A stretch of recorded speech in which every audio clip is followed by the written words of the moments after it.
بعض لوگ مایوس ہو جاتے ہیں، اس کے بارے میں بار بار ہم نے مضمون سنایا کہ مایوسی کفر ہے نا، کہ مایوسی کفر ہے۔ اللہ تعالیٰ سے امید رکھنا، اس کو حق تعالیٰ نے فرض عین قرار دیا کہ ہم سے امید رکھنا تجھ پر فرض ہے۔ واہ واہ، کیا عنایت ہے، کیا مہربانی ہے، کیسی محبت ہے نا۔ فرمایا کہ ہم سے نا امید کیسے ہو جاتے ہو، ہے نا۔ اگر ہم سے تمہارا کچھ بھی تعلق ہوتا تو مایوس کیسے ہو جاتے تم ہم سے؟ اس لیے فرما دیا گیا لا تقنطوا من رحمت اللہ، ہم سے ہرگز مایوس نہ ہونا۔ نا امید ہم باز کے رندہ نے بادانوش ناگا بے خروش بمنزل رسیدان، اس لیے مایوس ہرگز نہیں ہونا چاہے کتنا ہی گندا ہو۔ بعض لوگ سمجھتے ہیں کہ بھائی اصل میں یہ لوگ ہمیں جو سمجھاتے ہیں نا خود نہیں سمجھتے کہ ہم کتنے گندے، کتنے نالائق، کتنے مکار، کتنے بڑے دغاباز، دھوکے باز ہیں ہم، اور دنیا بھر کے کتنے گناہوں میں ہم جو ملوث ہو گئے نا، اس بات کا تو ان کو پتہ نہیں ہے۔ اسی لیے کہتے ہیں کہ مایوس نہ ہونا۔ اگر ہماری جیسی زندگی ان کی بھی ہوتی تو پھر اس طرح وہ بات ہی نہ کرتے۔ نعوذ باللہ تعالی من ذلک، خدا کی قسم ایسی باتیں یہ شیطان کے دھوکے ہیں، سب تلوی سے ابلیس ہے میرے دوستو، ہے نا۔ یہ ابلیس دھوکہ دے کر کے اس بندہ گناہگار کو حق تعالیٰ سے دور کرنا چاہتا ہے۔ حق تعالیٰ فرماتے کہ ہرگز مایوس نہ ہونا، آ جاؤ کتنے زیادہ گناہ تمہارے ہو گئے، لا تقنطوا من رحمت اللہ ان اللہ یغفر الذنوب جميعا، جتنے بھی زیادہ تمہارے گناہ ہیں ہم گارنٹی دیتے ہیں کہ سب معاف کر دیتے دیں گے، یقیناً بالیقین ہم سب معاف کر، ان اللہ یغفر الذنوب جميعا۔ اب تم سمجھتے ہو کہ ہم تو بہت بڑے گناہگار ہیں، تو حق تعالیٰ فرماتے ہیں انہ هو الغفور الرحیم، ہمیں معاف کرنے میں ہمیں خوشی ہوتی ہے کہ ظالم آیا تھا ہم نے اس کو معاف کر دیا، اس پر ہمیں خوشی ہوتی ہے۔ تو یہ اس لیے عرض کر رہا ہوں کہ بعض لوگ گناہوں کی وجہ سے اتنا پریشان ہوتے ہیں کہ مایوس ہونے لگتے ہیں۔ مایوس ہونا حرام ہے اور کفر ہے۔ یہ میرے شیخ رحم اللہ فرماتے تھے کہ کیا کرم ہے محبوب پاک کا کہ انہوں نے اپنے کرم سے یا اپنی محبت سے یعنی مایوس ہونے کو حرام فرما دیا کہ اگر تو مایوس ہوا میری رحمت سے کافر ہے، تو کافر ہے، کافر ہے۔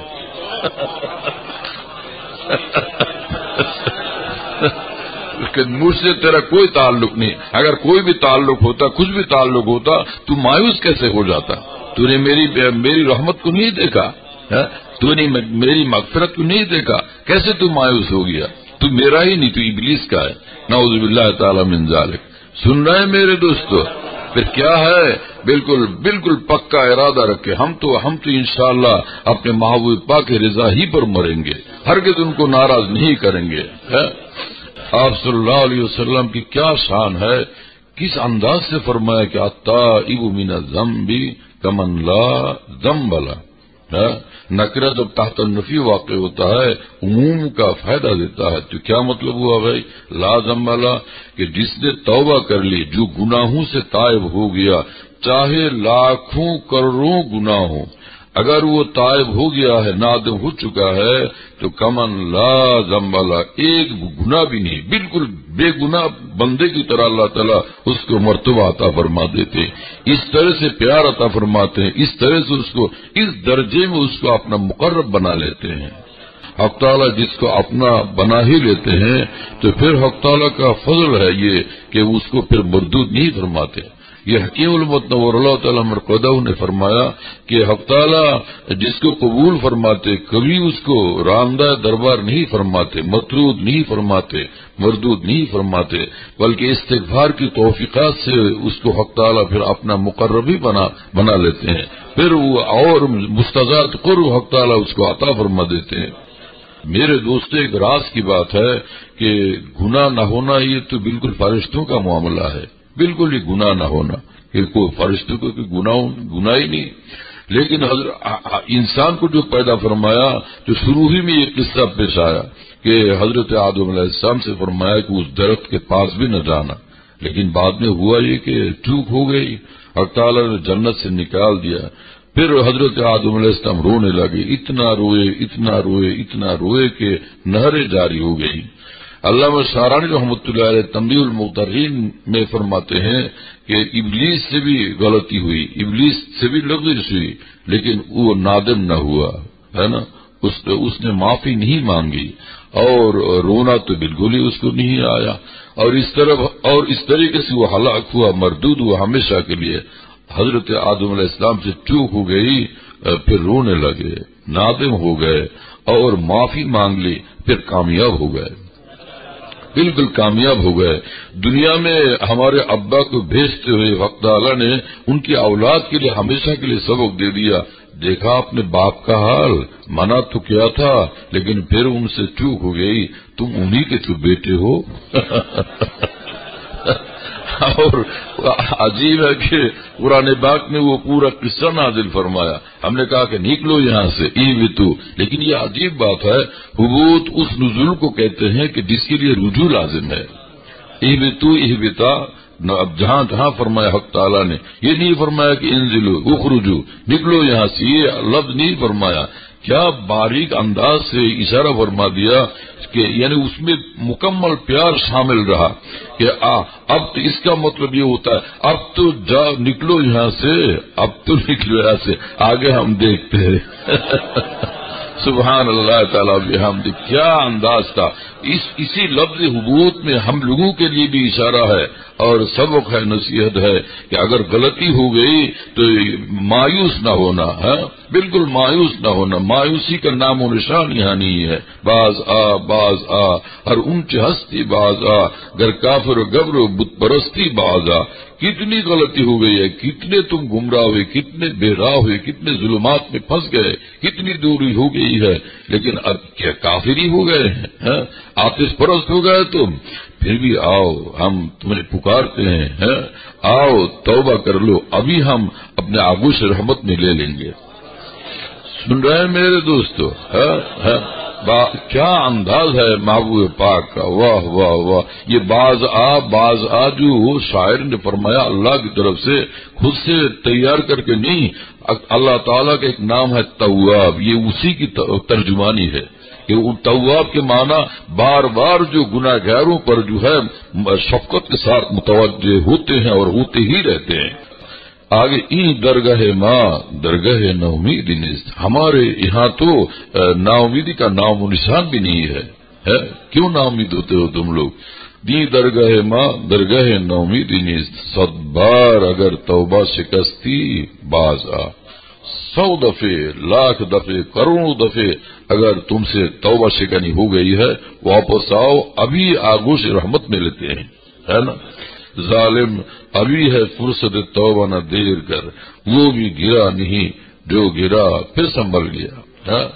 کہ ظالم اب تک ابھی وقت ہے، ابھی تو توبہ کر لے پھر ان کا بن جائے گا۔ کیا حق تعالیٰ کی شان ہے کہ فرماتے ہیں کہ توبوا الی اللہ جمیعا ایھا المؤمنون، اے مجھ سے تعلق رکھنے والو اپنے گناہوں پر سب نادم ہو جاؤ، کام بن جائے گا تمہارا بالکل۔ بعض لوگ اپنی حماقت سے، نادانی سے، علم کی کمی سے اور تعلق مالا کے بہت کمی کی وجہ سے وہ بس اندھیرے میں واز کرتے ہوئے لوگوں کو پریشان کر دیتے ہیں، اس میں تسلی نہیں رہتی، سن کر لوگ مایوس ہو جاتے ہیں، ہائے ہمارے لیے سوا جہنم کے کوئی راستہ نہیں۔ سن رہے ہیں میرے دوستو، ہے نا۔ فرماتے ہیں حق تعالی جل والا شان ہو کہ قل، اے پیغمبر صلی اللہ علیہ وسلم، اے رحمت للعالمین، سنا دیجیے میری طرف سے کہ یا عبادی الذین اسرفوا علی انفسہم لا تقنطوا من رحمت اللہ، حد سے زیادہ گناہ کرنے والے سن لو، اپنے محبوب پاک کی رحمت سے تم مایوس نہ ہونا۔ اسرفو، حد سے زیادہ گناہ کرنے والوں، کبائر سے کبائر میں پھنسنے والوں، اس کے مرتکب ہونے والوں، تو بالکل اپنے محبوب پاک کی رحمت سے مایوس نہ ہونا۔ خود حق تعالیٰ فرماتے ہیں اس طرح، پھر مایوسی کی کیا وجہ میرے دوستو، ہے نا۔ اور میرے شیخ رحم اللہ نے فرمایا کہ اول تو یہ ہے کہ تقوی ہی کا التزام رکھیں گے، اور گناہ ہو جائے تو از جلد توبہ کر لیں گے۔ بعض لوگوں کی ایسی عادت اور حالت ہوتی ہے کہ بار بار گناہ چھوڑتے ہیں، کوشش کرتے ہیں، مجاہدہ کرتے ہیں، پھر بھی کوئی نہ کوئی غلطی ہو جاتی ہے، بار بار ایسا ہوتا ہے۔ حضرت والا نے فرمایا کہ تسلی دیتے ہوئے فرمایا کہ اگر کسی کو کینسر ہو گیا، کوئی ایسا مرض ہو گیا لا علاج، اب وہ کیا کرے گا؟ آخر علاج جاری رکھے، ڈاکٹر سے بار بار رجوع کرے۔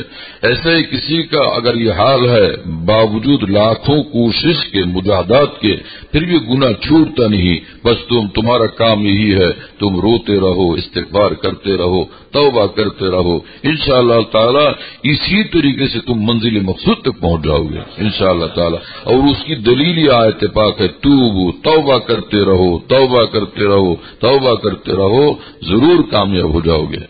اور آپ صلی اللہ علیہ وسلم بھی کیسی تسلی عنایت فرمائی، ما اسر من استغفر وإن عاد في اليوم 70 مرة۔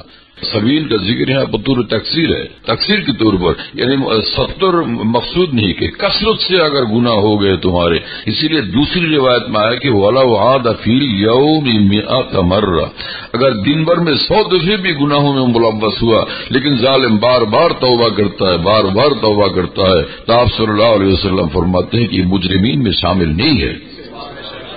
تو مجرمین میں شامل نہیں ہے، جبکہ مجرمین میں شامل ہونے کی پوری نفی فرما دی، تو اب وہ فرما برداروں میں شامل ہے نا۔ دو ہی ہے نا، بالکل ضدین ہے، یا فرما بردار ہے یا تو نافرمان ہے، جس کا ایک نام مجرم بھی ہے۔ جب یہ نافرمانوں میں شمار نہیں ہے تو فرما برداروں میں شمار ہے۔ سن رہے ہیں میرے دوستو؟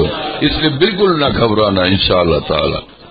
آپ صلی اللہ علیہ وسلم جب فرما دیتے ہیں کیا پھر بھی اطمینان نہیں؟ سن رہے ہیں میرے دوستو؟ جب آپ صلی اللہ علیہ وسلم نے فرما دیا کیا پھر بھی اطمینان نہیں؟ اور جب کہ حق تعالیٰ خود فرماتے ہیں کہ ہاں وہ کہتے نہیں ہیں، میں کہلواتا ہوں جب وہ کہتے ہیں، تو اس کا مطلب یہ ہے کہ حق تعالیٰ نے یوں کہلوایا، بتا دیجئے کہ لاکھ گناہ ہو جائے اگر توبہ کرتے رہو گے تو تم مجرمین میں شامل نہیں۔ سن رہے میرے دوستو؟ توبہ ندامت کا نام ہے، جو پچھلا گناہ تھا اس کو چھوڑ دینا، اس سے الگ ہو جانا۔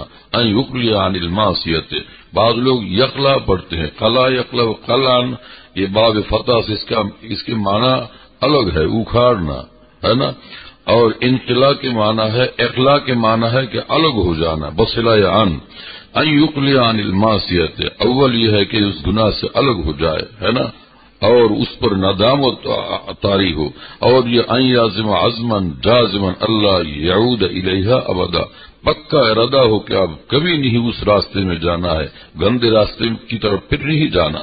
تو توبہ کی توفیق جب ہو جاتی ہے تو حق تعالی جل وعلا شانہ اس کو اپنی رحمت سے، پیار سے، قرب سے، انوار سے ضرور نوازش فرماتے ہیں۔ اب ایک ہی لفظ میں سب کچھ بتا دیا کہ لعلکم تفلحون، کہ بالکل اطمینان رکھو کہ تم بالکل کامیاب ہو جاؤ گے۔ اور اہل اللہ کے ساتھ یہ تعلق رکھنا اور تعلق رہنا، ان سے محبت ہونا اور ان کو اچھا لگنا، یہ علامت ہے کہ یہ بندہ انشاءاللہ کامیاب ہو ہی جائے گا۔ اور قرآن و حدیث میں جہاں مفلح کا لفظ آتا ہے، افلح مفلح مفلحون، کہ فلاح پا جاؤ گے، اس کا مطلب ہوتا ہے کہ تم اپنے محبوب کو پا جاؤ گے، جنت تک پہنچ جاؤ گے، رحمتوں کے سائے میں ہمیشہ رہو گے۔ تو توبہ ایسی چیز ہے نا۔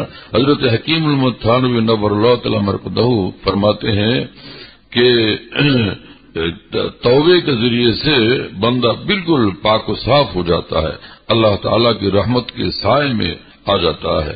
ایک بات اور بھی بتانا چاہتا ہوں، یہ ہے کہ یہ جو لوگ نماز پڑھتے ہیں اور اللہ کے لیے تڑپتے ہیں، دوڑتے ہیں خانقاہوں میں، اولیاء اللہ کے پاس جاتے ہیں، جو قدم یہ خود نہیں اٹھتے، اٹھائے جاتے ہیں، ہے نا۔ ہمارا یہ آنا، ہمارا اللہ والوں کے پاس جانا، ان سے تعلق رکھنا، یہ ہے کہ میں آیا نہیں ہوں، بلایا گیا ہوں، محبت دے کے تڑپایا گیا ہوں، سمجھتا خاک اسرار محبت، میں سمجھا نہیں ہوں، سمجھایا گیا ہوں۔ خدا کی قسم یہ ان کی عنایت ہے، ان کی مہربانی ہے اتنی مہربانیاں، اس کے بعد مایوس ہو جانا، یہ حماقت نہیں تو کیا ہے؟ قسم بخدا اتنی مہربانیوں کے باوجود، حق تعالیٰ کی طرف سے اتنی مہربانی کے باوجود، اتنی شفقت و محبت و پیار کے باوجود جو اس حماقت میں مبتلا ہوتا ہے کہ بھائی پھر کیا پتا کہ پھر کیا ہوگا، میرے لیے جہنم ہی ہے، نعوذ باللہ، قسم بخدا یہ تلبیس ابلیس ہے، یہ بالکل ہی تلبیس ابلیس ہے۔ مایوس کرنا، مایوسی کے راستے میں لے جانا، یہ صرف ابلیس کی تلبیس ہے، اس کی طرف بالکل خیال نہ کرنا۔ خدا کی قسم، خدا کی قسم، خدا کی قسم، مایوس ہونا، نا امید ہو جانا حرام نہیں، کفر ہے، کفر ہے، کفر ہے۔ اب تعالیٰ نے اس کو بالکل حرام ہی نہیں، اس کو کفر فرما دیا ہے نا، جو اس کو اس نے ہم نے سنایا تھا۔ یعنی اس کا کیا مطلب ہے کہ تو مجھ سے نا امید ہو جاتا ہے، یہ نا امید تو شیطان ہوتا ہے، ابلیس ہوتا ہے نا امید، اور تو کیسے مجھ سے نا امید ہو جاتا ہے جبکہ بار بار کہہ رہا ہوں کہ استغفروا ربکم انہ کان غفارا، اور میں نے خود کہا کہ لا تقنطوا من رحمت اللہ، پھر بھی تجھ کو مجھ پر نہ اعتماد ہوا، پھر تو پکا کافر ہے، تو میرا نہیں ہے، تو اور کسی کا، ہٹ یہاں سے جا۔ سن رہے ہیں میرے دوستو؟ اس لیے نا امید ہو جانا بالکل کفر ہے، بالکل کفر ہے۔ تو پھر کیا ہوگا؟ اجتماع ضدین محال تھے، ارتفاع ضدین بھی محال ہے، یہ ٹھنڈا بھی ہے، گرم بھی ہے، ایسا تو ہو نہیں سکتا، دو میں سے ایک ہے۔ جب نا امید ہونا حرام ہے، مایوسی حرام ہے، تو امید لگانا فرض ہے۔ بات سمجھ میں آ گئی؟ حاصل کیا ہوا کہ لاکھ تمہارے حالات بگڑے ہوئے ہو، امید رکھو، امید رکھو، امید رکھو، میرا بھی کام بن جائے گا ارحم الراحمین کے یہاں، میرا بھی کام بن جائے گا ارحم الراحمین کے یہاں، صرف یہ کہ میں دروازے پہ اس در پہ پڑا رہوں۔ بات سمجھ میں آ گئی کہ نہیں؟ اللہ تعالیٰ ہمیں فہم عطا فرمائے۔